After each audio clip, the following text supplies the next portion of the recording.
दिव्यांग बच्चों के साथ सीएम धामी ने मनाया अपना जन्मदिन। जन्मदिन पर जाने सीएम धामी के धाकड़ फैसले। धामी राज में अपराधियों की अब खैर नहीं।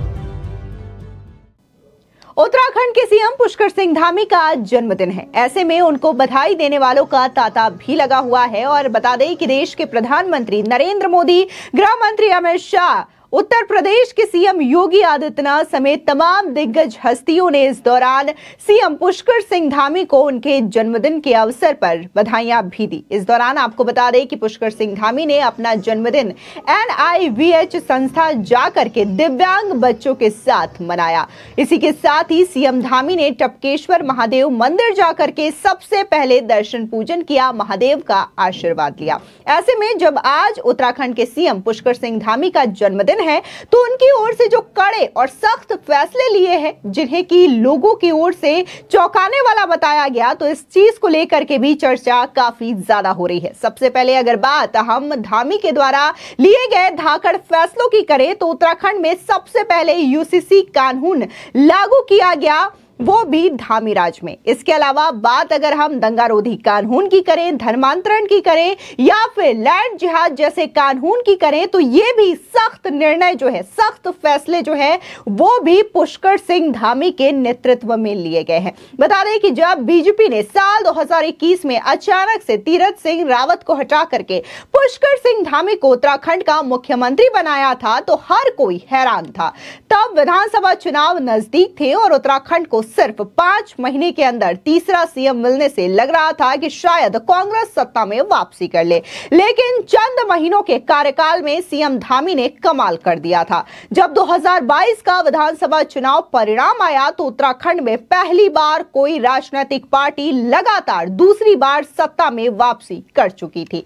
सीएम धामी के नेतृत्व में बीजेपी ने बंपर बहुमत के साथ सत्ता में वापसी की थी। हालांकि खाटिमा से पुष्कर सिंह धामी सीएम रहते हुए चुनाव हार गए थे, लेकिन बीजेपी के शीर्ष नेतृत्व ने उन पर विश्वास बरकरार रखते हुए मुख्यमंत्री बनाया। दूसरी बार उत्तराखंड की सीएम की कुर्सी संभालते हुए धामी ने चंपावत से चुनाव जीता। बता दें कि धामी ने मुख्यमंत्री के रूप में अपनी दूसरी पारी में अभी तक कई ऐसी उपलब्धियां हासिल की है। विपक्ष चाहे कितना ही हमलावर क्यों ना हो, सीएम धामी ने कभी भी गुस्सा या बौखलाहट जाहिर नहीं किया। बड़े से बड़े आरोपों का भी संयम से जवाब दिया है। दूसरी तरफ कड़े निर्णय लेने में सीएम धामी कभी पीछे नहीं रहे। हार्डकोर हिंदूवादी लोग उन्हें यूपी सीएम योगी आदित्यनाथ और असम के मुख्यमंत्री हेमंता बिश्व शर्मा की श्रेणी में भी रखते हैं। आपको बता दें कि 5 जुलाई को उत्तराखंड के सीएम पुष्कर सिंह धामी ने अपने दूसरे कार्यकाल के 2 साल पूरे कर लिए थे। इस 2 सालों में उन्होंने कई ऐतिहासिक फैसले लिए तो अनेक जनहित के दृष्टिगत विकास कार्य भी किए। सीएम धामी के कार्यकाल में अब तक समान नागरिक संहिता यानी कि UCC, नकल विरोधी कानून, धर्मांतरण कानून, दंगारोधी कानून, लैंड जिहाद के खिलाफ निर्णय जैसे कई धाकड़ फैसले शामिल हैं। आपको बता दें इसके साथ ही उन्होंने उत्तराखंड में सरकारी नौकरियों में महिलाओं को 30% क्षैतिज आरक्षण लागू किया है। उनका मानना है कि इससे महिलाओं में सशक्तिकरण को और भी अधिक बढ़ावा मिलेगा। उत्तराखंड में नारी सशक्तिकरण योजना के तहत महिलाओं को प्रोजेक्ट कॉस्ट का 30% या 1 लाख रुपए की सब्सिडी भी दी जा रही है। इसके अलावा कई सारी लखपति दीदियां भी उत्तराखंड में बनाई जा रही हैं। इसके अलावा जो सबसे बड़ा एक ऑपरेशन रहा सिलक्यारा टनल का, उसकी सफलता को लेकर के भी सीएम धामी के निर्णय और उस वक्त जिस तरीके से उन्होंने फैसला लिया था या फिर उनकी सरकार ने जो काम किया था, इसकी भी तारीफ होती है। बात 12 नवंबर 2023 को जब उत्तरकाशी जिले के सिलक्यारा में टनल हादसा हुआ था। मलबा गिरने से सुरंग बंद हो गई और 41 मजदूर उसके अंदर फंस गए। देश दुनिया की नजर इस सुरंग हादसे पर थी। सबसे बड़ी चुनौती सुरंग के अंदर फंसे 41 मजदूरों को बचाने की थी। दुनिया दुनिया के सबसे बड़े रेस्क्यू ऑपरेशन में गिने गए सिलक्यारा टनल हादसे के दौरान अंतर्राष्ट्रीय टनल एक्सपर्ट्स ने घटनास्थल पर डेरा डाल रखा था। सीएम धामी ने खुद सिलक्यारा में कैंप कार्यालय बना दिया था। आखिरकार 17वें दिन सभी मजदूरों को सकुशल टनल से बाहर निकाला गया था। इसे उत्तराखंड सरकार की बहुत बड़ी उपलब्धि माना गया और इसका श्रेय सीएम धामी को भी गया। इसके अलावा उत्तराखंड में अगर हम बदमाशों की बात करें या फिर अपराधियों की बात करें तो उन पर भी लगातार सीएम धामी जो है वो नकेल कसने की काम कर रहे हैं और उत्तराखंड की जो पुलिस है वो भी इन बदमाशों और माफियाओं को लगातार एक्शन लेते हुए दिखाई दे रही है। अभी हाल ही में अगर बात करें तो हरिद्वार में देखने को मिला था कि कैसे एक ज्वेलरी शॉप को लूट लिया गया था और इसमें जो आरोपी था वो 1 लाख रुपए का इनामी बदमाश था, जिसे कि हरिद्वार की पुलिस ने रविवार को एनकाउंटर के जरिए ढेर कर दिया। ये तमाम चीजें दर्शाती हैं कि भले ही चुनाव हारने के बाद बीजेपी की आला कमान ने सीएम धामी पर विश्वास जो जताया था उस विश्वास को वो लेकर के चल रहे हैं और कई ऐसे निर्णय उन्होंने लिए हैं जिसकी तारीफ उनकी सरकार के माध्यम से हो रहे हैं। इसके अलावा क्या कुछ उन्होंने अपने जन्मदिन के मौके पर कहा वो भी आप सुनिए। इस बार हम लोग प्रदेश के अनेक स्थानों पर आपदा से जूझ रहे हैं और बहुत सारे लोग आपदा में प्रभावित हुए हैं, पीड़ित हुए हैं और मैंने सभी से अनुरोध किया है कि आज इस दिन सभी आपदा पीड़ितों के पास पहुंचें, उनको हर संभव मदद करें और उनके दुख में हाथ बटाएं, उनकी सहायता करें। और मैं समझता हूं भगवान की कृपा से ये जो चुनौती आई है आपदा की, यह भी हमारी जल्दी दूर होगी। लेकिन नए उत्तराखंड के निर्माण के लिए किस प्रकार काम कर रही है सरदार की सरकार को संकल्प भी आपने लिया है?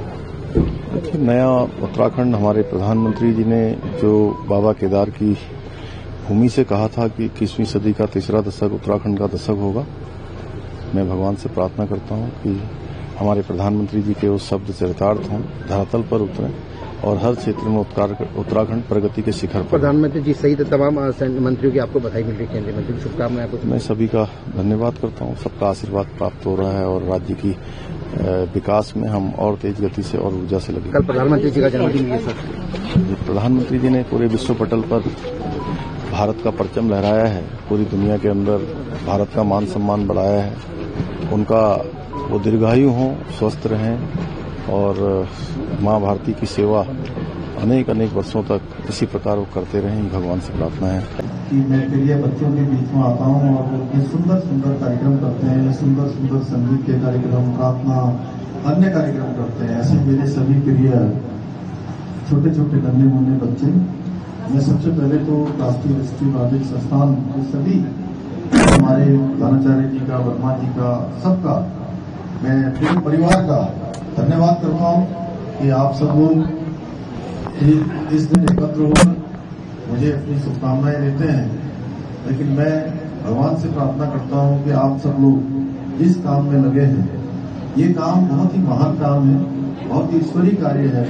हमारे इन बच्चों को, जिनको भविष्य की दृष्टि से, मन से, मस्तिष्क से, विचारों से पूरी दुनिया को दिखाने के लिए जो आप यहाँ पर उनका प्रशिक्षण करते हैं, उनको शिक्षा देते हैं, ये काम किसी चमत्कार से कम नहीं है। इसलिए मैं आप सबको बधाई देता हूँ, आप सबको शुभकामनाएं देता हूँ और प्यारे बच्चों को बहुत बधाई देता हूँ कि वो भविष्य में विभिन्न क्षेत्रों में जाएंगे और अब कोई भी ऐसा काम नहीं है जो ये बच्चे हमारे नहीं कर सकते। इनका आत्मबल, इनकी आत्मशक्ति और आप सबके द्वारा दिया गया ज्ञान इनको दुनिया के हर क्षेत्र में नेतृत्व करने का और संघर्ष करने का एक नया जन्म यहाँ से देगा। मैं भगवान से मैं भी प्रार्थना करूंगा कि भगवान इन बच्चों को इनकी मंजिल तक पहुंचाए, इनको हर वो चीज मिले, इनको हर वो मुकाम मिले जो इन्होंने मन में सोचा हो। फिलहाल इस पूरे मामले को लेकर के आपकी क्या राय है, हमारे कमेंट सेक्शन में जरूर बताएं। धन्यवाद।